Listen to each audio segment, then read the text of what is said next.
What is up? This podcast is going to be super punchy, and I want to pull back the curtain big time. This podcast is just going to be me, Josh, of Joshtrainsme Lifestyle Fitness Coaching. What's happening, guys? This podcast is going to be really punchy, very intentional, and as to the point as possible. This is Josh here. If this is the first podcast you've listened to, there are about 25 to 30 other episodes. I forget which episode this is. And so far, I've been really pumped with my guests. They've also been good opportunities for me just to talk about ideas I have and for you guys to gain some insight into some of the things that I think are important in terms of health, fitness, routine, lifestyle, and how to get more out of life. So today's episode, I'm going to peel the curtain back, whether you're listening to this or you're watching and listening to this. Preferably you want to hear this because I am talking. I'm going to peel the curtain back. I thought it could be really, really useful if I give you some of the exact protocols that I use with clients, so that if you are a trainer and you want to hear of what another trainer actually does, then we can talk about that, or you'll hear me talking about it and I can be on your podcast too talking about it. I'm also going to be helping people that are potentially new to coaching. Maybe you are in a position where you're like, yeah, I'll hire a coach eventually. Then, I think that this could be really useful because I'm trying not to be all smoke and mirrors. I'm literally pulling it back and saying, this is what I use to light the match, right? This is the strike plate. This is this, what do you call that? The striker on the matchbox. You get the analogy. I'm going to give you what I'm actually talking about. And I think that if you are one of my clients now, that this is also going to be really helpful because, this might be like just you hearing it again. You might pick something up that that we've been over before that you didn't know, or that you didn't hear quite that way, or maybe you're just in a more receptive frame of mind. I know that some of the resources I have, with the books or podcasts, sometimes I'll listen to the same things or read the same things, over and over. And I find that even if it's a point I already know, hearing it again, reading it again, writing it down again, reaffirming it again is really helpful. So I actually really like to use the same resources, especially once I know that they're really good resources. So here are some basic principles. And I didn't write what I'm going to talk about during this podcast. These are common principles. These are common themes, common assessments that I do with clients. So I like to use this holistic pillars approach. If you're a client of mine, you know that I'm a holistic coach. I'm working on things in your lifestyle, not just putting together a workout program for you, counting your sets and reps. That is such a small part of what I do. That's an important part, but that's a small part. So part of the reason I stepped into the role that I created for myself, which was being a more holistic coach, being a more holistic trainer, is because I wanted to step into a more challenging role. I feel like terming myself someone that's holistic, and that kind of came about because clients had titled me someone that was more holistic. As I say, I wasn't just someone that was counting reps, watching technique. Those things are very important. But where I started to gravitate more towards was this role that was sort of created for me / me creating it more holistic. I find that there's a broader skill set. And in a lot of ways in my life, I've tried to be good at more of a variety of things versus getting really, really granular and getting really specific about something. So I think just kind of naturally with my personality, it's sort of been a little bit more helpful to have a larger span of what to focus on. And I find that really, really interesting in that way. So here we go. The holistic pillars there's 6. In no particular order, I'll rhyme them off and then we'll jump into these. But pillar number 1, doesn't matter, like I said, but pillar number 1 is mindset. Pillar number 2 is stress. Pillar number 3 is sleep. Pillar number 4 is nutrition. Pillar number 5 is movement. Pillar number 6 is hydration. And amongst those are breathing. And that's kind of almost synonymous with stress. So these are nothing, there's nothing really, new about any of these. There's nothing iconic about these. Chances are with any coach or trainer, you at least touch on all these. Okay. Whether they call it these are things that we all touch on and talk about. The reason I like to use this holistic pillars approach and to actually designate these as pillars is so that we can actually get some work done. And so we can actually measure to see if you as a client, I'm referring to see if you are actually improving on these things. So when a client first comes to me, here's the client journey. We'll just jump into this. When a client first comes to me, we need to make sure that our values are aligned. So I am a firm believer of the slow and steady approach. So when I get new clients, we talk about goal setting. We kind of get the values out. Number one, if this is a client that's going to be really hyper focused on like fad diets, and they're not necessarily going to word it that way, but somewhere deep in their subconscious, they might be like, I need to see results really quick. I'm not really into that style because it's generally not sustainable. And these like get rich quick or get fucking fit quick or get abs for summer, I've posted videos about that, specifically the get fit quick stuff, that I'm just not super interested in. I've definitely seen a lot of it. And, for some people, they are seeing faster results than other people. I just don't really want it to be, who's seeing success quicker, because success is a snapshot measurement. So you could say, how successful are you? It depends on when you ask that. So as I say, it's a snapshot. So if someone asks me how successful I am in fitness, I could tell you right now where I'm at. If someone asks me how successful I am in 2 hours, what if I get hurt and, I realized the training program I was on was actually not working well, and I found out some additional information, then all of a sudden it doesn't become that accurate. So it's only accurate when you ask. So my strategy as a coach is not to get people as fast as they can, because number one, that can be ignorant of their actual goals, because within the goal is there's suitability with time frame, and it needs to be matched with what that person might be capable of and what they want. For instance, I have some clients I've been working with for a long time, and they could be seeing fast results. Like, I know how what they would need to do differently with food, with nutrition, with in their lifestyle, things that they could do with training to get quicker results. Whether that's, and these specific examples are like weight loss. I know how they could, in a healthy way, lose weight quicker. I know how they could get a little bit less stressed, but they're happy with the rate because they see that it's been sustainable, and they see what the past few months to few years has been like, and they see that as sustainable. And they're like, yeah, this doesn't seem really hard. And that's actually really critical for most people, to be able to look back. And I do that with clients, as we reflect pretty often as to, how does it feel? How is the pace? That's the benefit of not going with a cookie cutter program, is you get these pulse checks that are individualized. And a lot of the time it's just reflection.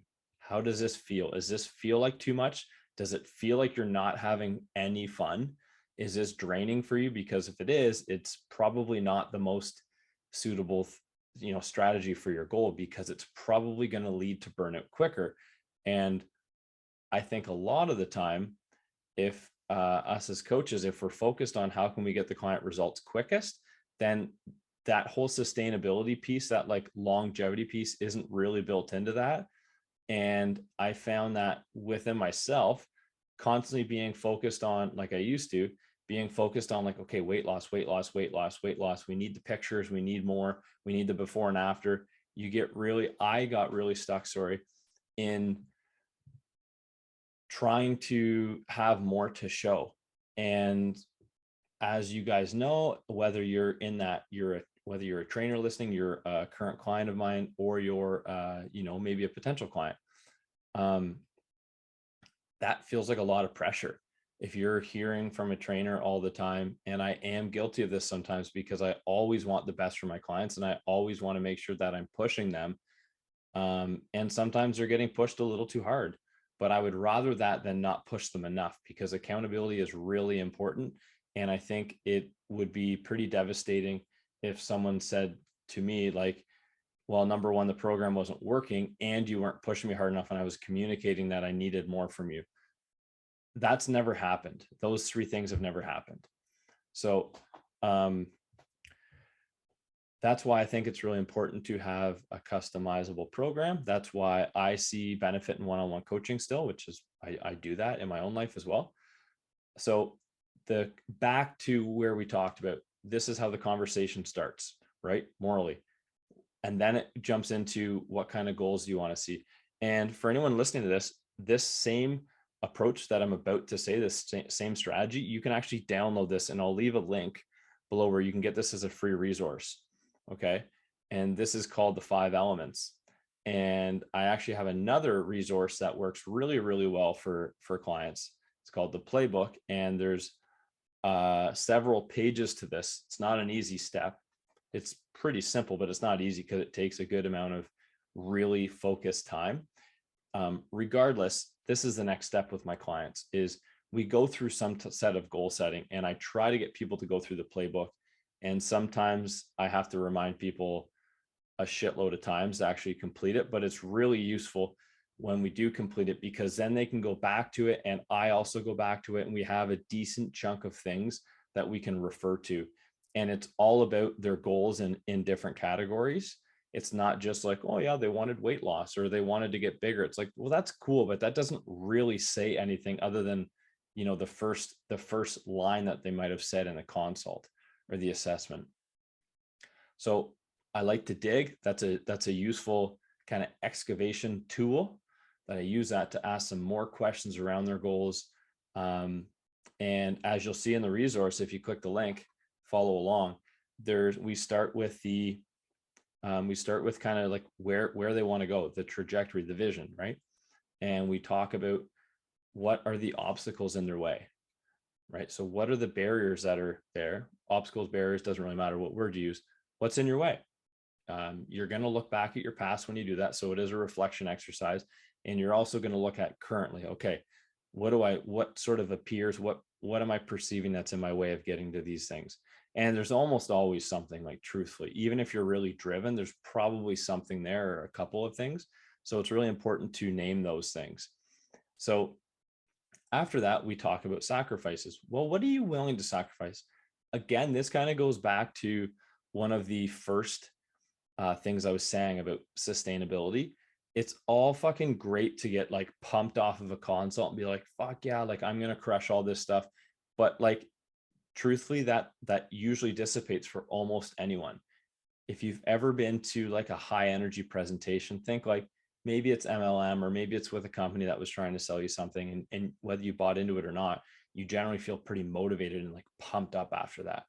But as the hours, days, weeks progress, that energy, that excitement, motivation usually dissipates. So the same thing can happen if we don't take a real honest excavation approach to these sacrifices, obstacles, and goals. So we're trying to be as vulnerable as we can be with this, and then we get a really good starting point. So at this point, we've talked about vision. We've expressed the goals. I'm hearing you out on your goals. We're talking about the obstacles, the things that are in your way. We're talking about the sacrifices. Again, the reason that this is linked to sustainability is because you might have identified the things that are in your way, but you might also not be willing to adjust your life so that you can be in a complete alignment with all these health goals that you have. For instance, a lot of my clients have kids, they're parents. They're not going to sacrifice, some of them may not sacrifice certain times with their kids so that they could meal prep or have that delivery service or go pick that up or train extra or spend that time in regards to anything other than their kids. A lot of clients aren't willing to take time off work to do shit. Some people might have, endurance goals, and what might be more ideal is I'm training a bit more, but because the sacrifice isn't there, that's okay. I'm hearing them for where they're at. We just extend the program and we talk about how realistic that might be and how we need to adjust the time frame. So we need to be realistic about it. So the sacrifice is a really, really honest approach. I have an ebook coming out that's going to be around these 5 steps, and you're going to be able to hear how I kind of dig at these things and why I think that these are really important questions to answer a little bit more than just this podcast. But at this point, we're at the baseline step. So this is step number 4 of 5. The baseline is essentially, where are you at now? Okay, so the reason we do this is because if we are talking about point B right off the hop with vision or goals, we need a point A, or we just have a dot somewhere in the future and we're just fucking spinning here as a starting point. So it's great to set goals. It's great to know what's in your way. It's also great to know, well, what are you going to adjust in your life? What are you willing to? What are you ready to adjust in your lifestyle to actually get to these goals? That's all really important. But we need to know where you're starting, right? I had a client come in and their goal was to be really fit for this, not like true selection, but this type of like militant fitness test. And they didn't know where they were starting. So what we did, and that was okay, but they knew that they didn't know where they were starting. So we said, okay, well, part of what we're going to build into the program is figuring out how to test these things safely so that we have a starting point. So we don't always have to have the starting point during the call. We can build that into the program and have that set up in future conversations where I can help you figure out where you're at so that we have a point A and a point B. Okay, so that's the whole purpose of baseline. Now, once that step bleeds into the 5th step, which is strategy, and that's where we're talking about what we're going to do. What are maybe some of like this is all in the initial call, by the way, how we're going to do things, maybe a little bit individual. Again, I use these holistic pillars, the mindset, stress, nutrition, movement, hydration, sleep. We're going to talk about all these things. So what doesn't make it individual is we as humans are extremely similar in a lot of ways. So a lot of us need these things. Well, we all need these things. We just need them to different degrees, and there's different tactics that I can put into play with that person, and different questions I can ask that person, blah, blah, blah, to get the result that they want. So that's essentially what I do in the initial call with someone. Okay, so it's a lot more talking, goal setting. It's a little bit more analytical and emotional than it is checking like how their body is moving and that kind of thing. So yeah, when I started to be a coach, for the first quite a few years, to be honest, I didn't do anything like this. And it was kind of just like blindly, it was just going blind, truthfully, for the first quite a few years. If you were a client of mine in the first 5 years of being coached, so that's when I was at Gold's and starting into Good Life for the first few years, I didn't really have a strategy. I didn't go out to create what I have now. It took a lot of trial and error, and I learned a lot of things through having coaches and mentors. So, I take ideas from different things. I take ideas from my own experiences and I put them together, and here we are. So we've gone through this kind of goal setting, the 5 elements. We've gone through the initial kind of morale check. From there, we know where you need to get to. So from there, this is kind of a quick thing. I'm figuring out what's going to be the most suitable coaching plan for you. So right now, as we have it, I have 3 main coaching programs. I have the Grit 1.0, which is a program that you purchase as a program/course. And it helps you, whether your goals are, this is for a more individualized person, someone that wants some routine in their life, someone that wants a little bit more purpose, and I help people with the physical, emotional, and mental aspects of training in one cohesive course over 3 months. So you essentially, it's a one purchase for a 3-month course. Suitable for male, female, other. Doesn't matter your age, doesn't really matter your exercise experience. Although if you're completely new, you're going to have a hard time because you're going to be getting hung up on the movement patterns. But I have some built-in progressions and regressions in there. Do you have to do this program if you work at a gym, or can you do it at home? You can do it either. It's generally more, programs are easier to do if you have some equipment. You don't have to be at a gym, but if you have some type of equipment, or you have the discipline to actually get some equipment or make some equipment, like fucking get some buckets, get some rocks, get some shit that you can lift, get a bar, get, find something that you can move your body on, get a step, get something. If you just have, a plain walls and a floor, it's not going to be enough for that program. You need something. But I've had clients literally do that in a drive shed. So they didn't have all the fancy equipment, but they made it work because they were resourceful. That's the Grit 1.0 program. Then I have 2 to 3 main tiers, and I'm just going to explain these really briefly just so you can hear these. I have the weekly check-in, and what this is clients either meet with me one-on-one for 30 minutes a week, all the way up to 2 to 2.5 hours a week. And in that, it's all individualized. We're either working through actual training sessions remotely or in person. I have both. And so, as I say, we're either working through the actual program where we're working through technique, we're working through learning to do these movements if they're newer movements for the client, or if they're more of a beginner client, we're talking about mindset depending on where we are in the spectrum and what kind of client I have. And we're also, there's some mega accountability. So we're touching base on things that we've been working on week to week. So there's, the way I like to explain this back to the sustainability principle is week to week, if we zoom out with a client that I've had for, 6 months or 3 years, there's a lot of things that we had worked on. So not everything is going to be something that you need to focus on every week. There's a couple reasons for that. Number one, you're going to develop, we will develop strategies so that things become a habit. So if you're listening to this and you're a client, if after a couple of years or a couple of months, you're still not nailing the basics, there's a couple of reasons that can happen. Number one, the coaching hasn't been very effective, and or your mindfulness or your self-awareness is quite low, and or a combination of those things. So I don't like to blame, because part of it is coaching at times, and I'm always trying to be the best version of myself I can so that I can help people get the results they want. So there are a lot of things that we work on with clients. The whole goal here with sustainability is not to overload someone. I could very easily give a new client 45 different things to do the first week.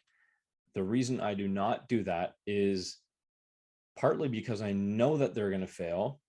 I don't like the a la carte kind of process where it's like, here's 30 options. You just kind of pick what's working for you.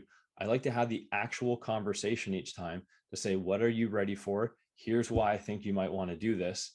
And are you ready for this? Let's do it. Here's how to do it. Here's how to execute. Here's what you should expect from yourself. Here's what I'm going to expect from you. I'm going to check in with you next week. Here's what you need to do. Okay. It's really clear. I'll even follow up with emails with clients just so they know exactly what they're doing week to week. Not all clients, but some clients, if that's something that's been effective for them. So it's really about sustainability. Okay. And the other reason I don't mention everything all at once is because there's an analogy I actually learned from a client one time, and he talked about not having to get it. Basically, I was getting overwhelmed with goal setting at one point because I wanted to get somewhere really quick. I was becoming impatient with my goals. And one thing he said to me was, think about your goals like, I believe he used a checkerboard, and think about all your goals as an individual checker, right? And all you have to do is move each one ahead a space or maybe half a space each day. So if I kind of zoom out, what I did is I sort of picture that checkerboard as, 1,000, you need to move 1,000 squares to get to your goals. When I think back to that analogy, that model, it eases the stress for me and it eases the overwhelm, and then I can actually put forth a little bit more action. So that's actually just like a tidbit for you guys. If you feel overwhelmed by things, and if that causes inaction because you're so like jumbled, think about it as a checkerboard. All your goals are individual. What's one thing you can do to push that forward a little bit? So depending on what the client's working on, we work on a couple things each week. And sometimes it is about just sustaining that one thing. For instance, if I have a client that's having a hard time committing to their exercise plan, or I have a client that's in transition, maybe they're moving, or maybe there's some other stress coming up in life, I won't necessarily add more to that. It might be the same, but we talk about different strategies around how to maintain that. Okay, so that can also be a really effective thing. And the reason for that is it is so realistic that most clients are going to have changes to their life, to their schedule on a weekly, monthly, maybe, or annual basis, right? Things are cyclical, life changes.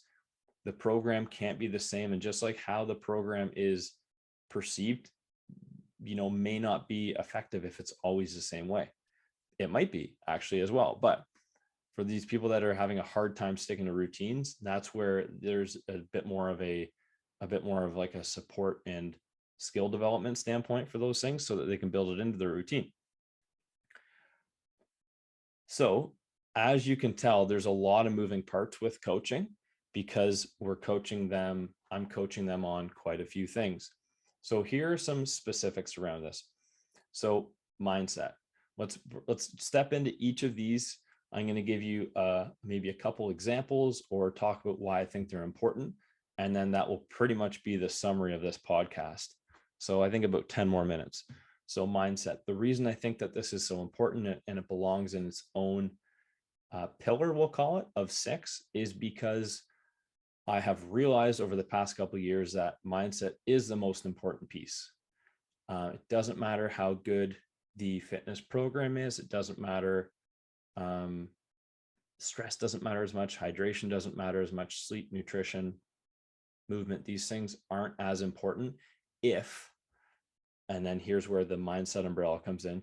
If your self-belief sucks, if you're not confident, if you have a low life satisfaction, these things are really, really integral. And I know that this borders on therapy, which is where I have to be mindful that I'm not pushing into that.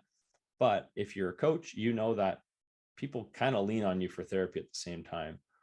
And, I'm not a therapist, but there's certain branches. And it's like what one of my sister-in-law said, because she's a hairstylist. She's like, I'm basically someone's therapist because people go in to get their hair cut or their hair done, and they basically just dump all their insecurities or their issues on that person. And maybe that's their only time to talk about it or be heard or get advice.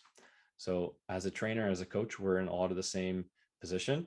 And if you're thinking about hiring a coach, make sure that you like the person. I think that that is so important. And that is one of the main reasons, us as humans stick with someone, is because we like them. That's one of the reasons.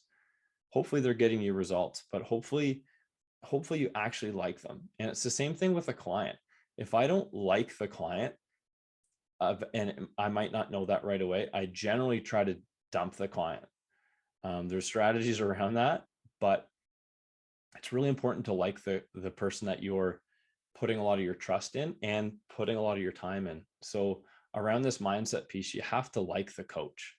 I think that's really important. And I'm not very likable, which is why I don't have any clients. I'm just kidding. So that's mindset.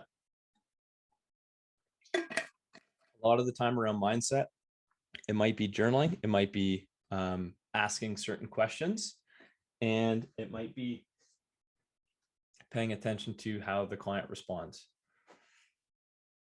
Camera's getting fuzzy again.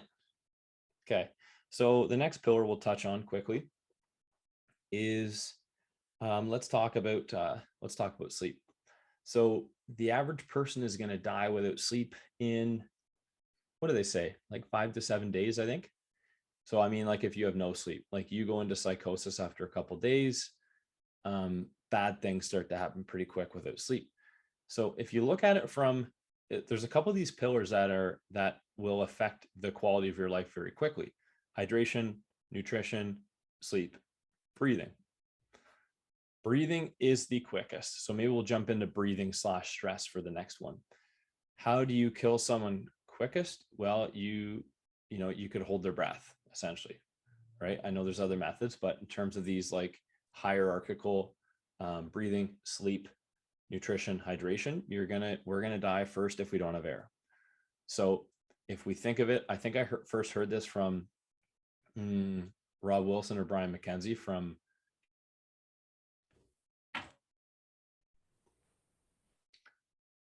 I think I first heard this from, I can't remember if it was Rob Wilson or Brian McKenzie. Either way, it was this shift company, shift program.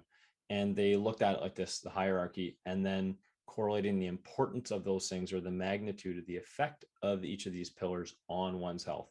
So breathing became the biggest pillar because of that. So if breathing is not something that you're really familiar with, and I know that sounds really funny, you need to get familiar with a couple concepts. Here are some really simple takeaways. When in doubt, breathe through your nose. When in doubt, be mindful of your breathing. If you were to take away anything from what I'm saying in terms of the importance of what we go over with coaching, I'd say that first one would be the most impactful, and the second would be potentially the second most impactful. If you're only going to take one or two things away from listening to this, breathe through your nose when you can, and be more mindful of your breathing. The reason for these things is they have huge effects on your actual physiology.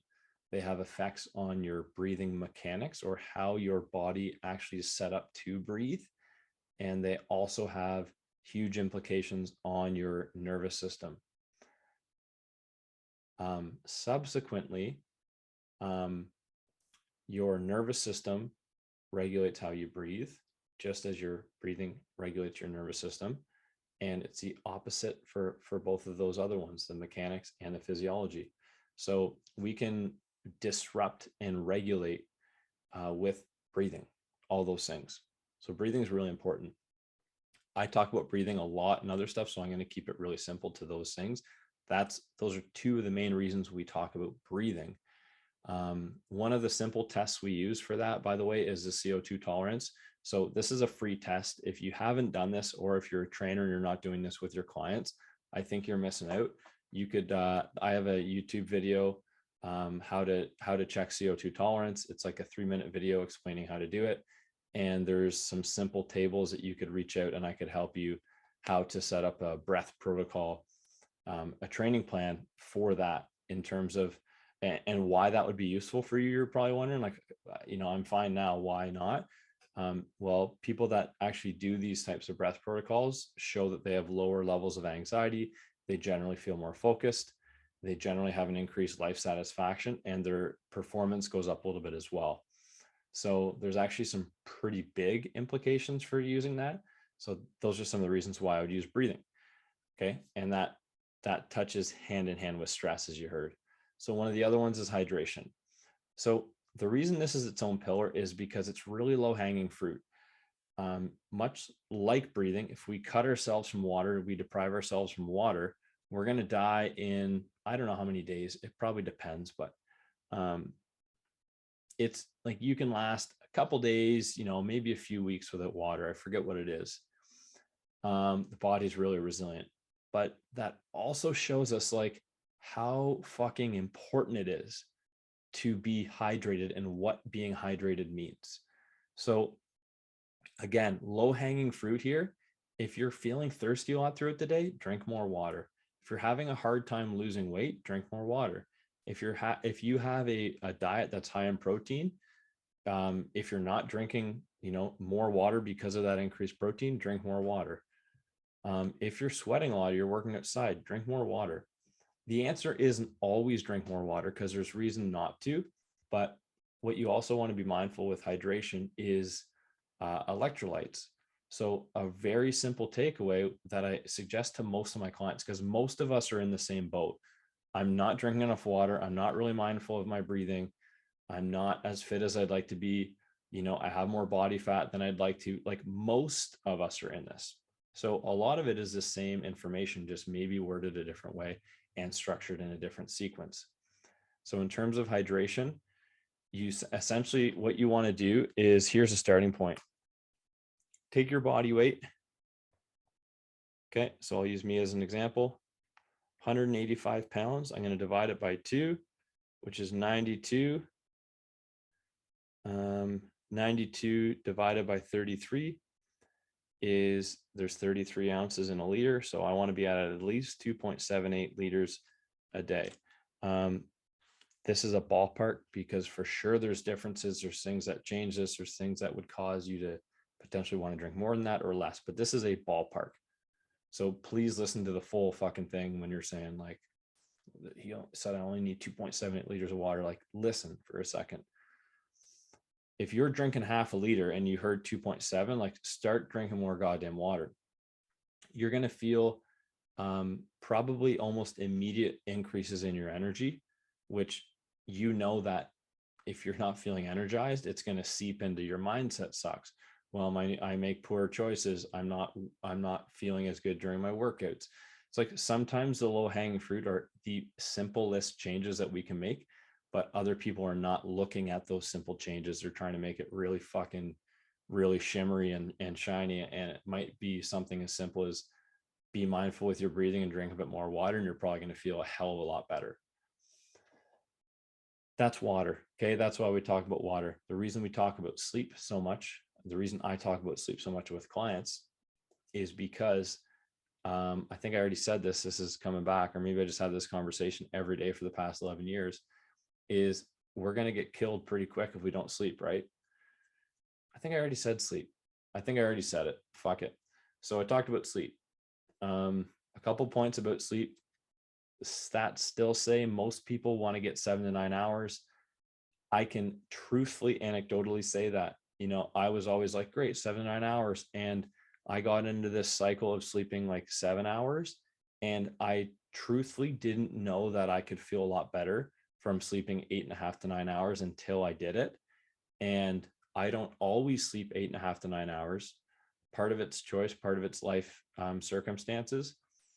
But if you can sleep as much as you can, and then circle back and see how you feel. And if you can, like, always try to, if you're in a position where you want to change, you want to improve your life, always try to get as much sleep as you can, providing you're not oversleeping or, in a big depressive bout. But always prioritize sleep, because your thoughts are going to be more clear. Your brain processing is going to be more clear. Your metabolism will improve. Your body composition will improve. Your muscle will repair quicker. Your nervous system will repair quicker. Everything recovers better and works better with sleep. That's the number one hack for improving your life is, well, generally it's sleep. We already talked about breathing and water. Let's jump into the next pillar, nutrition. The reason nutrition is so important is for reasons I don't need to talk about, because it's the most talked about of these all. And we're all getting sold like hundreds of different diet plans and more effective ways to do this and less effective ways to do that. And the one tip you need to know in order to do this, it's like, it's all marketing, and I do some of it too. I'm not going to give you any advice on nutrition because I don't know who you are and I don't know what you need. This is where it gets individual. Some of these things that we talk about in coaching are very similar, if not identical, to some other people. And if you compare the nutrition information I give to some people, it might be vastly different. The rate in which we change things might be quite different. It might take you 2 years to get to where some people it takes 2 weeks to get to. It depends on the client. And because of that, I'm just going to leave it at nutrition is really individualized for that reason, because it's tied so heavily into behavior. And as Precision Nutrition titles it, which I agree, it's a biopsychosocial component. So there's a biological component to food, how it affects your body, how it integrates with things, how it affects your systems. There's a psychological component to food. That's where There might be, food behaviors, maybe addictive things. There's addictive qualities to food. And then there's a social component. Do you eat alone? Do you eat with a family? Do you eat when you're depressed? Do you eat when you're happy? Do you eat out? Do you eat in? Do you eat sitting down? Do you eat standing? Do you eat on the run? Like, you see what I'm saying, right? There's a lot of differences, and they're all worth looking at, not all at once, because that's a lot. But as you can see, this is why coaching is not immediate. And this is why some people might see quicker results than other people, because it depends on what they're working on, depends on what they're willing to work on. So that is it for this podcast. I hope this was a true, deeper look at what I do as a coach and why I do certain things as a coach. I wanted to fully disclose a lot of this information, because I feel like personally that there's a lot of like people just putting a facade. And like, this is a lot of what I do. And this is a lot of why my clients are successful, is because I do these things. If you are interested in applying to be one of my coaching clients, I'm going to put the application below in one of the links. You're going to have to search for it, because there's some other things that are going to come before it. I'm going to put a link for free resources. Download them all. Go for it. Take them all. Be resourceful. They're all here. And can't wait to talk to you guys again next week. Thanks for listening.